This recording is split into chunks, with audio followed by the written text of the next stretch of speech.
Everyone, કેમ છો બધા? મજામાં? કિંજલ હેરે બ્લોગમાં તમારું સ્વાગત છે. આજે આપણે બ્લોગની શરૂઆત કરીએ છીએ ગામડેથી અને હું તમને લઈ જઈશ એક સુંદર મજાની જગ્યાએ. બન્યા રહો મારી સાથે. હું સરસ મજાના મંદિરે દર્શન કરવા લઈ જઉં છું આપને.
કાલે હું તૈયાર થઈ હતી તો અભવાઈ ને એકદમ પછી મેં કીધું આવું મજા નહીં આવું એકદમ મેં કીધું વરસાદ પડશે તો હા. આ સરસ મજાનું રોયણનું ઝાડ છે. સરસ મજાના રોયણી આવ્યો છે પાકો. આ બાજુ આ મંદિરમાં ભોગ મહારાજના ભુવાજી રોહિતસિંહ ચાવડા મલયોન. હા, અને યુટ્યુબ ઉપર મૂકીશું અમે તમારો વિડીયો. તો તમે સબસ્ક્રાઈબ કરજો અને લાઈક કરજો. એને ઉતારીશું.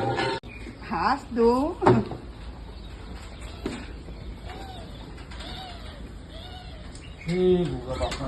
કેટલી ગાયો તમારે? દૂધ કેટલું થતું છે આમ તમારે?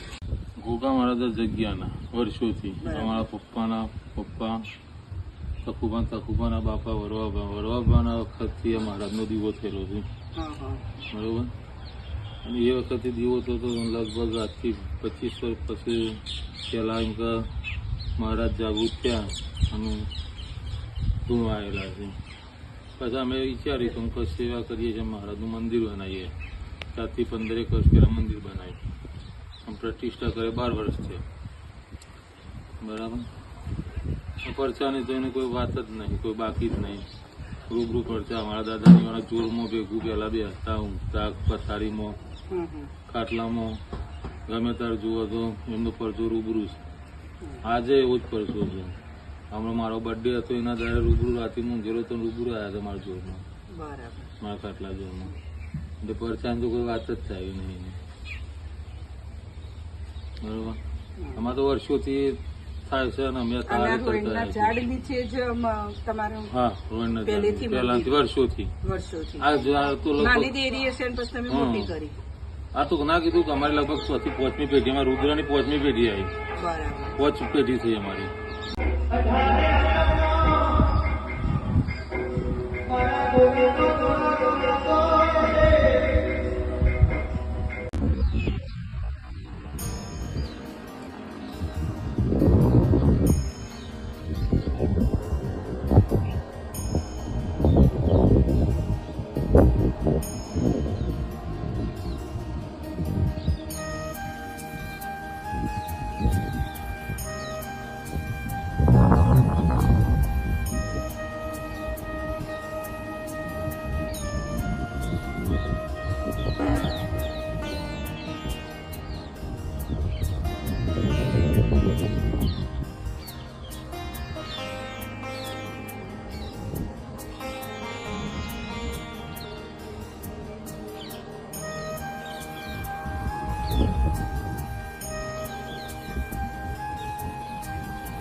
જય શ્રી કૃષ્ણ. કેમ છો બધા? મજામાં? યુટ્યુબમાં તમારું સ્વાગત છે.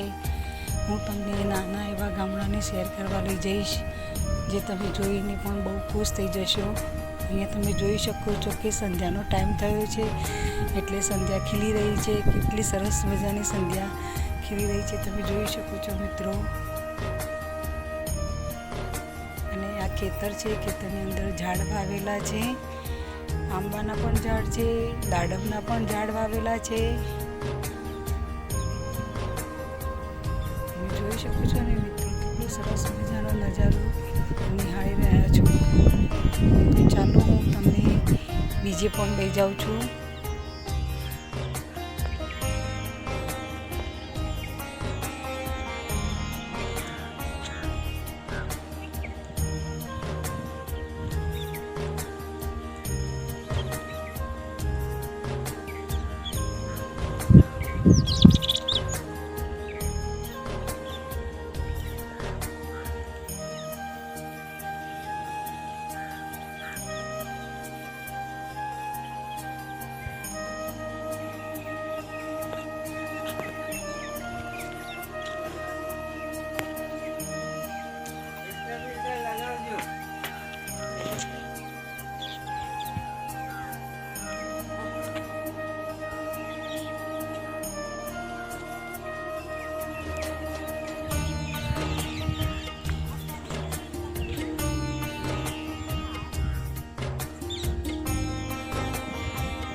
ફરવા જઈએ ગામડાને, થોડીક નજારો સારી રીતે જોઈએ, કેવો મસ્ત નજારો દેખાય છે. આ ચાટું વાવેલું છે, જેમ શહેરની ભાષામાં આપણે કહીએ છીએ કે ઝાર છે.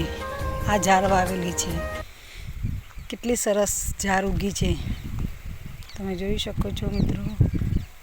અને આ ઠેઠ સુધી આ રસ્તો છે, જાય છે પિલવાઈ સુધી.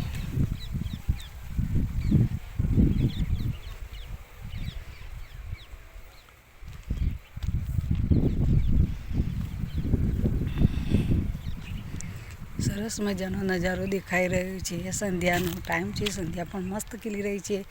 જોઈને પણ આનંદ આવે છે, જોવાનું મન થાય એવું પણ આ નજારો છે. અને આ ચાટામાં આપણે ફરીથી પાછા બીજા ખેતરમાં જઈશું, જે આપણું બીજું પણ ખેતર છે. ત્યાં જોઈ આવીએ ત્યાં શું વાવ્યું છે. આ લીમડાનું ઝાડ છે.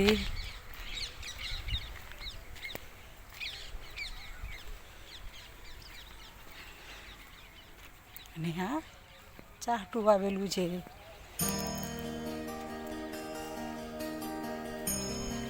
ઉનાળામાં મિત્રો અહીંયા ફરવાની બહુ મજા આવે છે. નાના ગામડામાં તમે નીકળો તો સરસ મજાના એવા જોવા મળે છે. ઝાડ પણ સરસ હોય છે. ત્યાં મોર પણ આવેલો હોય છે. તમે જોઈ શકો છો મિત્રો.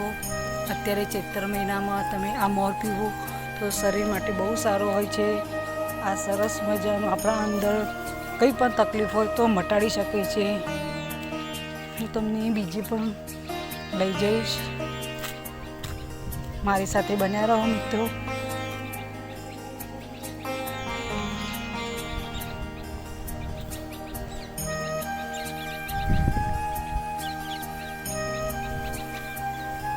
આયડુસીનું ઝાડ છે. આયડુસીનું ઝાડ છે મિત્રો. તાવ આવ્યો હોય, ઉધરસ થઈ હોય, શરીરની અંદર કરતો થતી હોય તો તમે એનો ઉકાળો કરીને પણ પી શકો છો. તે આપણા શરીરની અંદર કોઈ પણ રોગ હોય તો એ પણ મટાડી શકે છે. જેમ મોર પણ મટાડી શકે છે તેમ આ પાંદા પણ તમે ઉકાળીને પીવી શકો છો મિત્રો.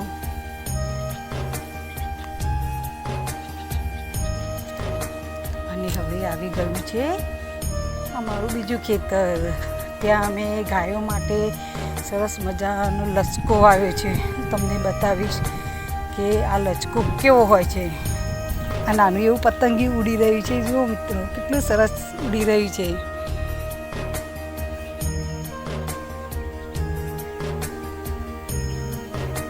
વાવ.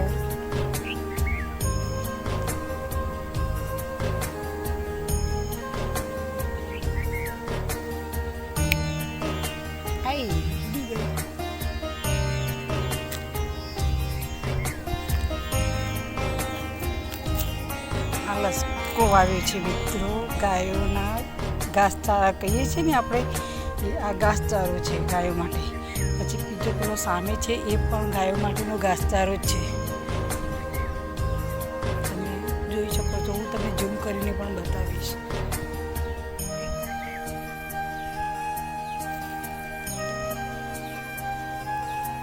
ગામડાનું રોનક કેટલી સરસ દેખાય છે. તમે જોઈ શકો છો ને મિત્રો. કેટલો મસ્ત નજારો છે અહીંયા. લીલોતરી તો ગામડામાં ભરપૂરપણે મળી આવી છે આપણને. જ્યાં તમે નજર નાખો ત્યાં લીલોતરી જ જોવા મળે છે. આ કણજીનું ઝાડ છે. આપણા પગ ઉપર કે કાળા ડાઘ પડી ગયા હોય એવું કંઈ થયું હોય તો તમે આ પાંદડાને લસોટીને પગમાં લગાવી શકો છો. આનાથી તમને પગમાં પણ મટી જાય છે. કાળા ડાઘ પણ નીકળી જાય છે. આંખોની નીચે સર્કલ થયા હોય તે પણ મટી જાય છે. થેન્ક યુ મિત્રો. મારી આ ચેનલ તમને સારી લાગી હોય તો લાઈક અને સબસ્ક્રાઈબ કરજો અને કોમેન્ટ કરવાનું ભૂલતા નહીં.